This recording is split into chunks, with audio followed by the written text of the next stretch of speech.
नुसती भिंत बघायला कोणी येणार नाही म्हणून त्यांनी सायकलचा ट्रॅक बनवला मित्रांनो। सायकल घेऊन मुलांनी इथपर्यंत यायचं, आकर्षणासाठी त्यांनी तिकडे कारंजा इकडे कारंजा बनवलेला आहे। सायकली घेऊन पार तिथपर्यंत यायचं, तिथे सायकली ठेवायच्या आणि लिफ्टनी पण वर येता येतं। आणि जर सायकल तुम्हाला चालवता येत असेल तर खालपासून असं एक पूर्ण सर्कल बनवले बघा, तुम्हाला सायकल ट्रॅक दाखवते मी, जे कॅमेऱ्यात तुम्हाला दिसतंय असा गोल वर येणारा हा पूर्ण सायकल ट्रॅक जातो। आणि तिथे छानपैकी खाण्यापिण्याची व्यवस्था केली, तुम्हाला पंडाल पण लागलेले दिसतील बघा। एका साध्या भिंतीचं रूपांतर एका पर्यटनामध्ये केलेले।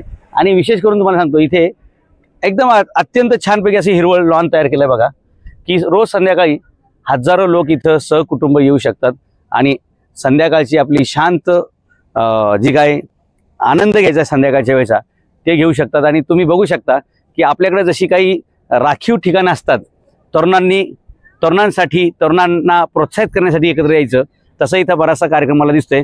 आणि विशेष म्हणजे सिंगापूरमध्ये सगळं इकडे तिकडे सगळे, पण या एका ठिकाणावर मात्र बऱ्यापैकी तरुणांना आणि तरुणींना एकांत दिलेला आहे। त्यामुळे खूप पोरोपोरी इथं आलेले, जसं आपल्याकडे कॉलेजच्या आजूबाजूला परिसरात असतं तसं समुद्राच्या एका बाजूला ही भिंत आहे आणि त्या भिंतीच्या आडोशाने कोणी काय भानगडी करायची नाही, पण सायकलचा जो ट्रॅक मस्तपैकी बनवला आहे ते बघण्यासाठी फक्त इथले शहरातली पोरं येत नाहीत हे गाठीभेटी करणारी, तर जगाच्या अनेक कानाकोपऱ्यातून लोकसुद्धा हे बघायला येत असतात, हे तुम्ही बघू शकता।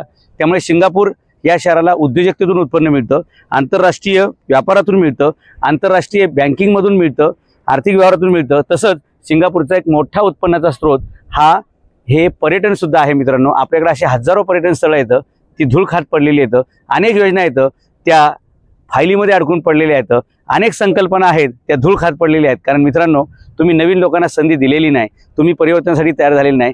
आपण आपलं शहर सिंगापूर करायचं आणि त्यासाठी तुम्हाला राजकीय, सामाजिक, शैक्षणिक आणि वैचारिक सगळीच क्रांती करावी लागेल आणि त्याची सुरुवात करावी म्हणून आपण पहिला दौरा केलेला आहे। चला आपले शहर करूया सिंगापूर या मोहिमेची सुरुवात केलेली आहे।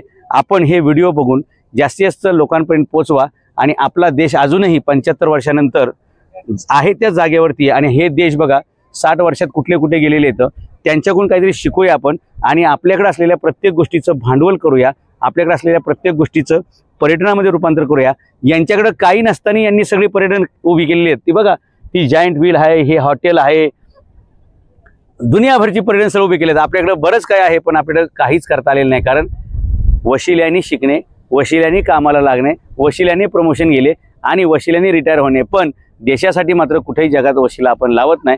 आणि त्यामुळे आता असे जे कोणी काम न करणारे त्यांचा वशिला ते कानशिला असा शेवटचा प्रवास करायची वेळ आली असं मला वाटतंय। अन्यथा तरुण पिढीला भवितव्य नाही। चला आपण आपले सिंगापूर करण्यासाठी शहराला आपण सज्ज होऊया आणि अशा प्रत्येक ठिकाणी काही ना काही नवीन क्रिएटिव्ह गोष्टी करून पर्यटनामध्ये वाढ करूया।